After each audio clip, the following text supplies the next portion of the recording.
말씀하는 주제는 우리가 하나님의 종이다. 하나님은 우리의 주인이시다. 아까 목사님께서 또 말씀하실 때 하나님 그리고 우리 하나님의 아들 그 관계를 말씀하셨는데, 오늘 본문은 하나님 주인이시고 우리는 그 아들이다, 그렇게 말씀하고 있습니다. 정체성을 아는 것이 중요합니다. 하나님을 아는 것도 중요하지만 또 내가 누구인가, 하나님 앞에서 내가 누구인가, 이걸 분명히 깨달아야 우리가 바른 신앙생활을 할 수가 있습니다. 물론 성경에는 아들이라는 말도 있고 또 하나님 창조주고 우리 피조물이고 하나님의 형상이고 또 예수님 목자이시고 우리 양이고 이런 여러 표현들이 많이 있습니다. 그러나 아들이라고 하는 것도 아주 중요한 정체성을 말씀하는 표현이죠. 아들이라는 걸 알아야 우리가 하나님과 친밀해질 수 있고 또 하나님께서 우리에게 베푸신 그 은혜를 다할 수가 있습니다. 근데 종이라는 것도 굉장히 중요합니다. 종이라는 것은 하나님의 뜻을 알고 그 뜻을 수행하는 그런 책임을 강조하는 그런 표현인 줄 압니다.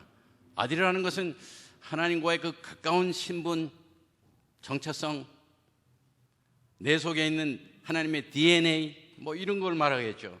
근데 종이라는 것은 하나님의 일을 수행하는, 책임 있게 수행하는 그런 그 초점을 가지고 그렇게 설명하는 것이라고 생각이 됩니다. 그런데 문제는 우리가 하나님의 종으로서 일할 때 언제나 방해되는 요소들이 있습니다. 하나님의 아들로서 제대로 살 수가 없습니다. 그 문제는 우리 마음속에 있는 탐욕 때문에 그렇습니다. 하나님으로부터 스스로 독립하려는 그 본능이 우리에게 또 있습니다. 그것이 아담으로부터 받은 그 DNA라 할 수 있죠. 하나님 뭐라고 말씀하시지만 우리는 뭐 꼭 그렇게 하지 않아도 되지 않을까 하는 이런 생각, 하나님과 하나님의 뜻과 대적하려는 생각, 그 마귀가 우리에게 주는 생각입니다. 그 마귀의 별명이 영어로 adversary라고 그러는데, adversary라는 것은 대적하는 자라는 뜻입니다. 그래서 마귀는 항상 우리에게 하나님 뜻대로 순종하지 않으려는 그런 어긋난 생각을 우리에게 주는 것입니다. 아마 여러분들 자신이 누구보다도 잘 알 것입니다. 그러나 성경은 그렇게 하면 안 된다, 순종해야 된다, 종이 돼야 된다, 그것을 거듭거듭, 복음서에도 얼마나 많은 예수님의 비유 가운데 종의 비유가 많습니까? 그렇죠? 착하고 충성된 종이 돼야 된다는 것, 달란트 비유, 여러 가지로 우리에게 종으로서 할 도리를 다해야 된다, 그것을 강조하는데 잘 안 돼요. 왜요? 우리 마음속에 탐심이 있습니다. 그리고 순수하게 하나님께 순종하는 그 일이 결코 쉬운 일이 아닙니다. 우리 자신을 죽인다는 일이 말처럼 쉬운 일이 아닙니다. 매우 어렵습니다. 조금 전에 말씀드린 대로 계속 우린 어긋난, 하나님의 말씀이 이렇게 말하면 뭐 꼭 그렇게 해야 되나, 뭐 이런 거, 반대로 하면 뭐 꼭 벌 내리시는 건가, 뭐 조금 이렇게 되는 거 아닌가 하는 이런 어긋난 생각이 우리의 생각을 지배할 때가 많이 있습니다. 참된 종으로서 살기가 쉽지가 않습니다. 그래서 우리는 계속해서 우리 탐욕을 죽여야 됩니다. 우리 육체를 복종해야 됩니다. 그것을 요즘 사람들은 다 금욕주의라고 그러고 비웃지만, 그러나 성경은 우리에게 여전히 같은 말씀을 가르치는 것입니다. 우리 육을 제어하지 아니하면 하나님의 종으로서 정체성이 무뎌지게 되고 종으로서 살지 못하게 되고 하나님의 진노를 사게 된다. 그것이 성경이 가르치는, 처음부터 지금까지 가르치는 성경의 말씀입니다. 그래서 탐욕을 우리는 이걸 억제를 해야 됩니다. 우리 마음속에 있는 탐욕. 우리가 주의 종으로서 일을 할 때 하나님께서 우리에게 축복을 해 주시죠.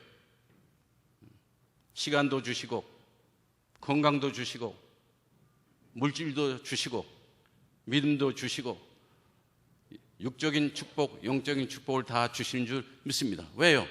하나님 일을 하는 사람이니까 하나님 일을 더 잘하라고 우리에게 축복을 주시는 거 당연합니다. 그러나 문제는 그 축복 자체가 또 탐욕의 대상이 될 수가 있는 것입니다. 그렇죠, 여러분? 성경에 보십시오. 아브라함이 축복을 많이 받았죠? 아들을 받았죠? 근데 하나님께서 창세기 22장에 보면 그렇게 어렵게 받은 아들인데도 바치라고 그래요. 왜 그렇죠? 아브라함의 믿음이 혹시 변한 게 아닌가?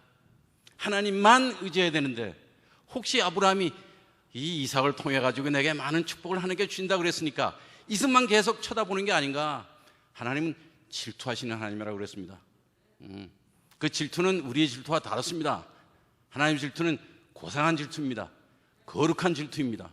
우리는 천한 질투지만 하나님께서는 바른 질투를 하셨어요. 바른 믿음의 초점이 어디인지를 분명히 찾게 해주셨어요. 이삭을 바쳐라. 그런데 아브라함은 그 시험 100점 맞았습니다. 아침에 일찍 일어나서 이삭을 바치러 모리아산으로 갔던 것입니다. 얼마나 위대한 믿음의 조상인지 모릅니다. 근데 우리는 잘 안 돼요. 그렇게 할 때도 있지만 잘 안 돼요. 탐심이 있어요.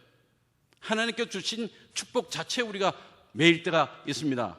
그것이 물질이든 명예든 또 우리 장로님 권사님처럼 오랜 교회 연륜이든 혹은 영적 능력이든 거기에 우리가 지나치게 초점을 맞출 때가 있는데 주의해야 합니다.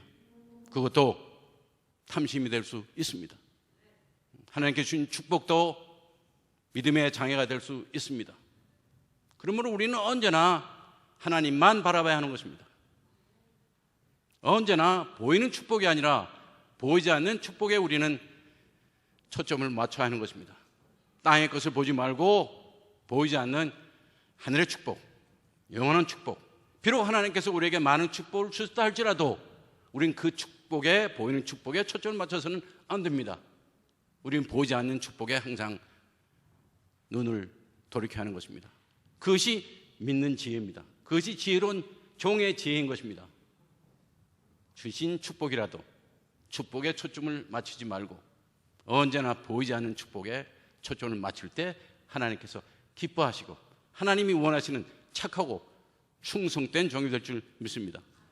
오늘 우리 두 분, 우리 목사님께서 설교 10분만 하라고 그래가지고 저는 10분 마치겠습니다.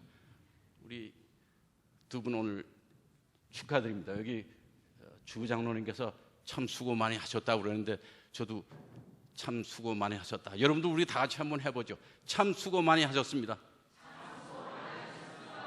수고 많이 하셨습니다.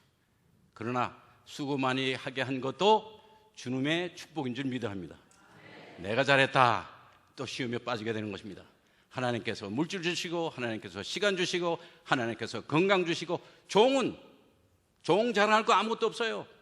종은 모든 것을 하나님께 주신 것입니다. 종에 사는 집은 종의 집이 아닙니다. 하나님의 집인 것입니다. 종은 주인의 소유물이라는 것을 알아야 합니다. 그러므로 우리는 모든 것을 하나님께 감사하고 하나님께 은혜를 돌리는 이 시간이 되기를 바랍니다. 우리 두 분, 한 장로님 또 강 권사님, 앞으로 여생을 주님의 큰 축복 가운데 지내시기를 바랍니다. 지금까지도 하나님께서 은혜 주셔가지고 지금까지 살아오셨지만은 또 나머지 얼마나 될지는 우리는 모르죠. 반드시 오래 사는 게 축복은 저는 아니라고 생각해요. 그렇지만 우리 인간 입장에서 오래 사시기 바랍니다. 그러나 그냥 오래 살지 마시고 하나님께 헌신하는 그런 분들이 되시길 바랍니다. 오늘 우리 본문에 보면은 하루 종일 일하고 돌아온 종에게 뭐라고 그랬어요? 이제 푹 쉬라 그렇게 말 안 했습니다. 뭐라고 그랬죠? 저녁 식사 준비하고 또 저녁 식사 준비만 할 게 아니라 시중까지 들라 두 가지 일을 시켰습니다. 아마 하나님께서도 오늘 똑같은 말씀을 두 분에게 하시는 줄 믿습니다. 너무 수고를 많이 하셨지만 쉴 생각하지 말고 또 앞으로 내가 할 일 잘 받들어서 잘 하라 그렇게 말씀하시는 줄 믿으시길 바랍니다. 감사합니다.